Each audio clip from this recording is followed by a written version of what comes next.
This is a 2020 Mini Cooper S Countryman all-4. This is a 2020 Mini Clubman S all-4. Despite the fact that they are both minis, they are also both very different vehicles, aside from the fact that they do have one thing in common, and that is that these two cars share the same exact platform. They share the same engines as well. They share the same transmissions. But in a way, these are two very different cars. First of all, a little background on these two vehicles. They ride on the UKL2 platform. The UKL2 platform is a BMW platform developed that underpins the BMW X1, X2, and the upcoming Grand Coupe, as well as underpinning the Countryman and the Clubman. They also share similar engines. They both use the B46 engine or the B36 if it's the 3-cylinder Cooper model, and they both use the B48 engine if it's a John Cooper Works model. So this is a Cooper S Countryman all-4.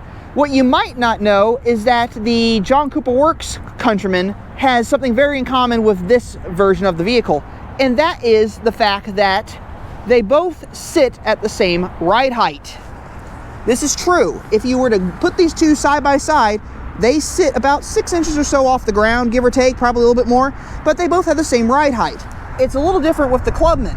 The Clubman and the John Cooper Works Clubman are both all-4 models, but the John Cooper Works Clubman sits about 10 millimeters lower to the ground. That makes it a little bit different, a little bit more sleek, a little bit more low to the ground, a little bit more low profile. It's just one of those weird things. They do it with the Clubman, but they don't do it with the Countryman. Another thing of note, the Countryman rides on 225 50R18 tires. If we go over here to the Clubman rides on 225 45 17-inch tires. Now you can get 18s, you can get 19s on this, but the Countryman's side profile for its tires is much taller than the Clubman. Thus, they both have a different gearing ratio. They are, despite the fact that they both have 8-speed automatic transmissions, their gearing is completely different between the two cars. Now, of course, we have nice styling cues. We have black badges, which is a nice touch on these, black trim rings. This is nice chili red with white contrasting roof and mirrors, black wheels, more black trim rings, black badging, very nice. Now over on the Clubman, we have the same thing. We have black badging, black wheels, black door handles, night jack side scuttles, black trim rings around the headlights, black trimming around the grille. Essentially, these two vehicles are almost identical as far as configuration is concerned, but then it just comes down to body preference here. But they are virtually identical. Now, as far as more styling cues are concerned, this doesn't have the all-4 package, which gives you the black bumpers, but that's not terrible. It's a good-looking vehicle. Now, under the hood, same engine as the other car, but if you notice, the Countryman also has a nice stress bar here. Same dynamic damper control as the Clubman. Now, for those of you who don't know, there is a facelift LCI of this car coming soon for the 2021 model year, and they are making some changes to the front, to the sides, and even to the rear. They're also doing some upgrades to the packaging on these cars. So there are changes coming. They're just not here yet. And as soon as I get more information on that stuff, you can be sure you're going to see a video on that. So now we can turn our attention to similarities. Both of these are Cooper S all-4 models. Both of these have 8-speed automatics, and both of these have a B46 4-cylinder turbocharged engine. The same exact engine in both vehicles, but because this vehicle weighs a little bit less than the Countryman, the 0 to 60 time is a little bit different, a little bit faster than the Countryman. That being said, they have the same horsepower, they have the same torque, and you really don't notice too much of a difference between these two cars. This one also has the adaptive or dynamic damper control, which is pretty cool. So it's the same engine, same powertrain, but as you can see, they are obviously different cars when you look at them.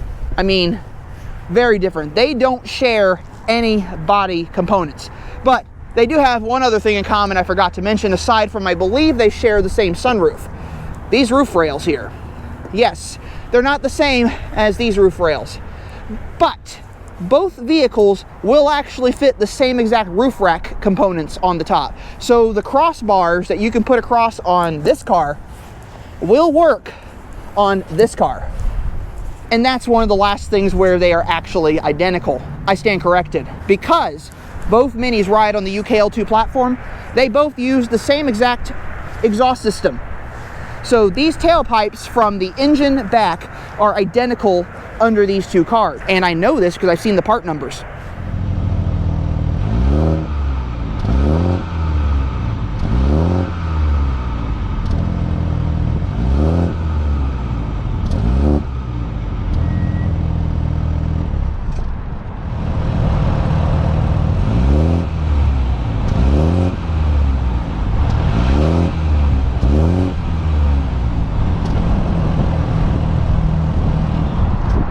So obviously now we can turn our attention to some differences between the two cars. Barn doors, hatch. Power hatch, no less. Tons of cargo space back there. Now we go over here to the Clubman, and if it were so equipped, you could kick under the... Oh, yeah, you could. There it goes. I guess this one does have it. And there you go. You can kick to open. Unfortunately, this one does not have the ability to do what this does, which is you can push this button and the hatch closes. They haven't figured out how to do that with this car yet, which is kind of tragic when you think about it. But it is a fairly nice cargo space back here. Lots of cargo space. And this also has a 60/40 split bench, which is unusual. I've not seen this that often. These two vehicles in particular are equipped pretty much the same way. They're both signature trim models, and as such, they both have my favorite interior, one of my favorite interiors I might add, the black pearl cloth interior. Very, very nice. And if you go over here, same interior. However, this one is power, whereas this one is manual. Now, my opinion still stands. I don't see the point of having power seats, but if you prefer power seats, you have the option in these two. You don't get that option in the smaller Minis. And unlike the smaller Minis, it is a lot easier to get into the back of these cars, as I'm going to demonstrate here. And I'm inside the car, and I am very comfortable back here. This is amazingly comfortable. Very, very nice. Anthracite headliner in here.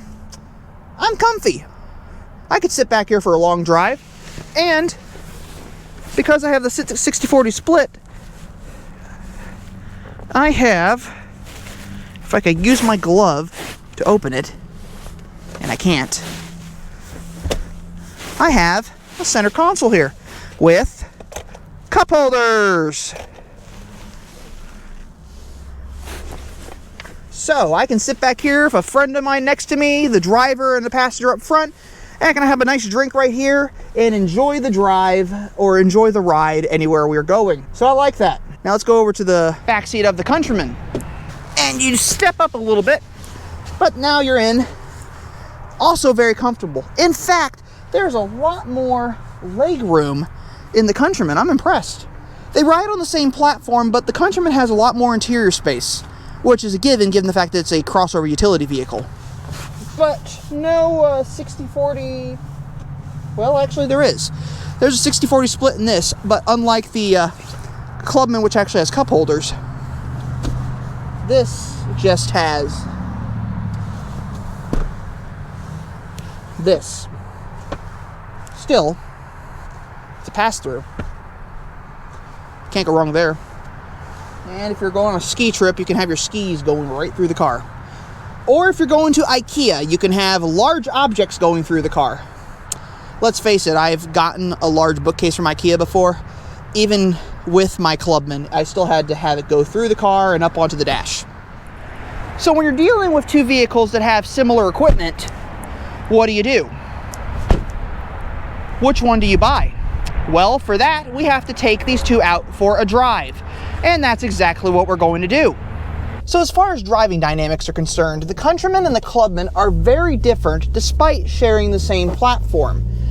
The Countryman being the small, compact CUV and the Clubman being a small, compact, essentially wagon, gives them very different feels as far as driving is concerned. And I'm taking this car out here so I can show you a little bit of this. So we're in the Countryman S04, which is incredibly fun, drives incredibly well, and very, very fun. I'm hopping onto the highway right now,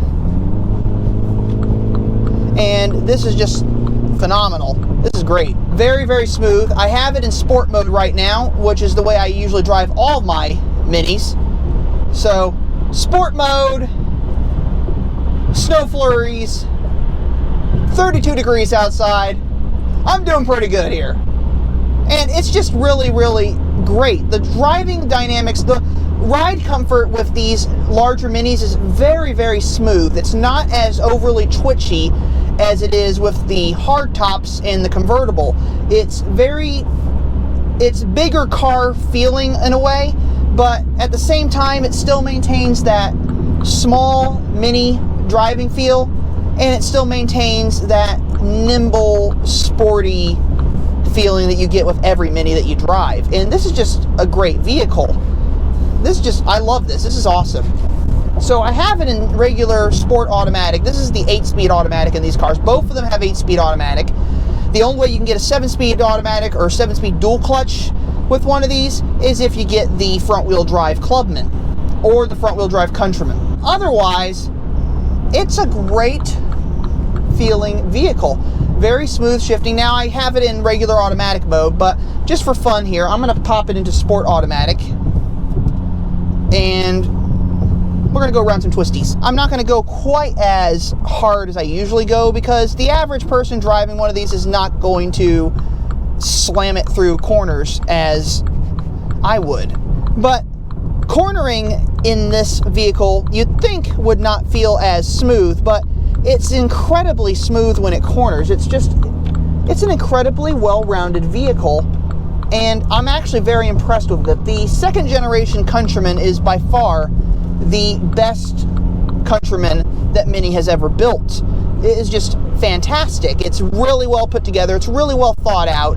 It still maintains the small car feel that you've come to know and love when it comes to Mini, but it also maintains a larger vehicle that you can use for larger things, like larger cargo. You can carry a few more people in it a little bit more comfortably than you would in, say, the hatchback. And despite this, they still managed to put the same engines in all of the lineup and yet still have just as much power, just as much torque. The driving dynamics, the car does not feel heavy, even though it's using the same exact horsepower that the two-door hardtop uses, that the four-door hardtop uses, that the convertible uses. Despite all these things, it uses the power very well. It uses what is given to it very well. 189 horsepower in this with the all-4 system is fantastic. It doesn't feel underpowered to me. It doesn't feel anemic. It doesn't feel sluggish. It feels sporty. It feels spirited. It feels nimble. All the key buzzwords that you would expect with a hot hatch vehicle or with a CUV compact crossover utility vehicle.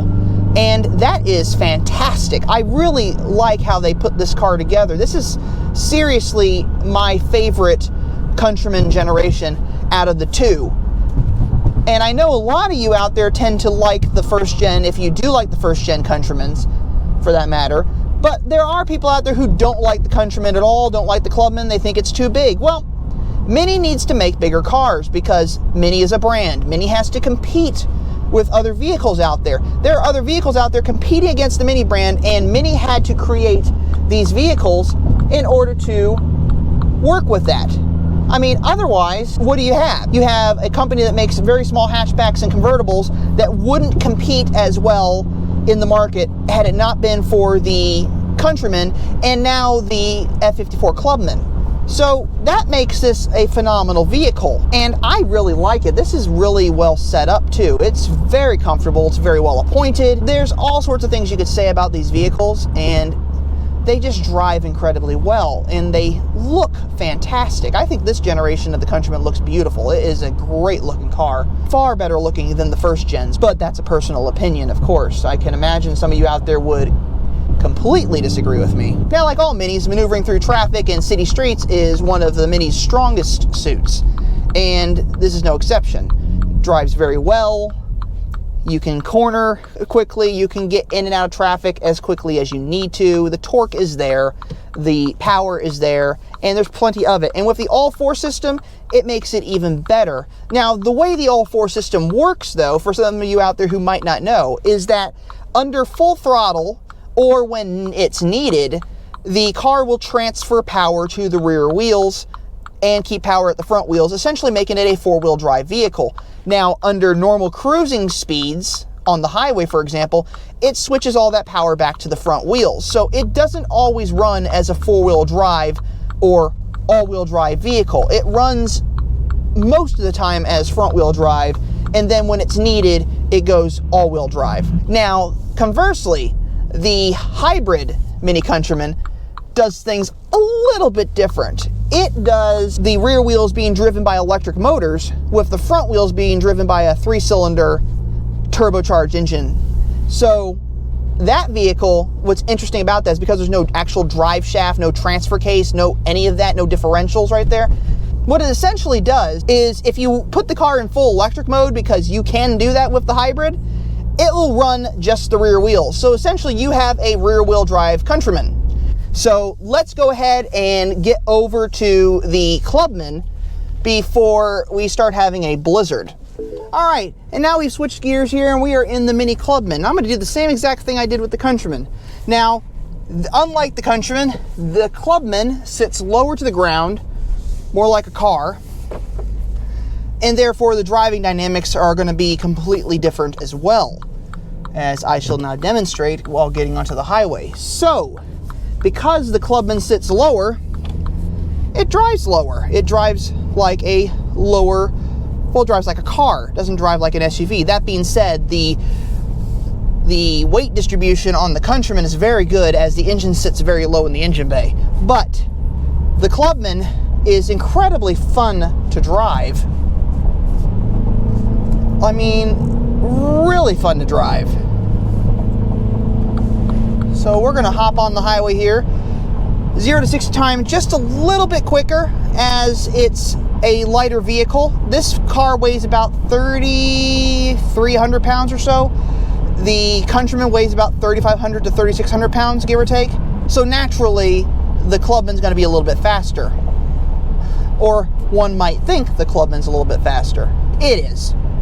But I like it. It rides a little rougher, actually. And I think it's because of the tires, as the Countryman uses a 225/50/18 tire, and the Clubman uses a 225/45/18 tire. So slightly lower sidewall means that the Clubman has a little bit of a harsher ride over its Countryman sibling, but equally very well put together, equally very smooth in a way. They're still very smooth. They share a lot of components. That's the funny thing. Aside from platform, these cars share quite a bit of componentry, and therefore you can still identify it immediately as a Mini. So normal driving, I'm in sport mode, of course, with the Sport Automatic on, so Sport Plus, and it is very, very good on the highway. They're all good on the highway, but this is very nice. And I know that because it's a lower to the ground vehicle, the cornering is going to be a little bit different than it was in the Countryman. There's going to be a little less body roll. So as predicted, much less body roll.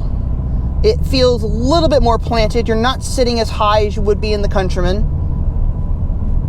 but just as good as the Countryman. They all have the same stability control system. They all use the same powertrains. They all use the same similar suspension components, actually. So it does drive very similar to the Countryman, but slightly less altitude. So not bad. Now we're gonna hop back on the highway here. So hopping back on, of course. For me personally, I like both models, but I tend to prefer the Clubman a little bit more so over the Countryman, just because I like the lower to the ground. I like the shooting brake aesthetic of the car. The Countryman is a very fantastic little vehicle. Great small SUV, great small crossover. It's one I highly recommend, and I highly recommend the Clubman as well. They're both equally fantastic cars. But for me personally, I tend to like the Clubman just a bit more. And I like how it looks. Yes, it's a 4-door Mini, and people love to dog the 4-door Mini. But why? It's a great vehicle. Why dog it? Why say anything negative about this? It's a 4-door. Okay. That means you can take 4 of your friends along with you and have a ball. Going around corners, going around twisties, going on a vacation. There's a lot of trunk space back there. Highway driving, of course, is fantastic. City driving is fantastic. And just like the Countryman, the smoothness of the ride. It is it's a smoother ride. Yes, it's a little harsh because of the tire profile, but it's still a fairly smooth ride, and it's still a very comfortable ride. And it is a refined Mini Cooper. It is a refined Mini Cooper. It is still a Mini Cooper in every sense of the word, just more refined and more grown up. It's for those people out there who've owned a Mini since the first one came to the US, and they don't want to not own a Mini anymore. They want to keep owning a Mini. They love their Minis, and they want to keep owning them, and therefore they're going to drive these bigger ones so they can carry their families around with them. And overtaking in these is great. Does not feel underpowered. Now, I would test the base model Clubman and Countryman. Unfortunately, we no longer get the base model Clubman and Countryman as a regular model in the United States, unless, of course, it's a fleet order, and that would be for like Enterprise Rental Car. Enterprise Rental Car actually does have base model Countrymans, but regular customers can't buy them anymore in the US market. They've been discontinued for the US market. So now that we're back from our drive, what are my thoughts on these two cars? Well, the Countryman rides very smooth. The taller sidewalls do make this a much more comfortable ride. The Clubman also is a very fantastic vehicle, less body roll, but it really comes down to, with these two vehicles, a matter of preference. Which one would you prefer if you're in the market for a larger Mini? Would you get the Countryman or would you get the Clubman? It really comes down to preference. They are both equally fantastic vehicles, equally well put together, equally refined, and equally priced even. These are both about the same price. I don't know which one I would pick, and I don't know which one you would pick. But I can tell you that if you want to know a little bit more about these two cars, check out the two playlists at the end of this video. I have one on the Clubman and I have one on the Countryman, and there's lots more video that I've done on these two cars that you will just love. So why don't you join me over there and check out some more Minis. And as always, life is too short to drive a boring car, so drive a Mini.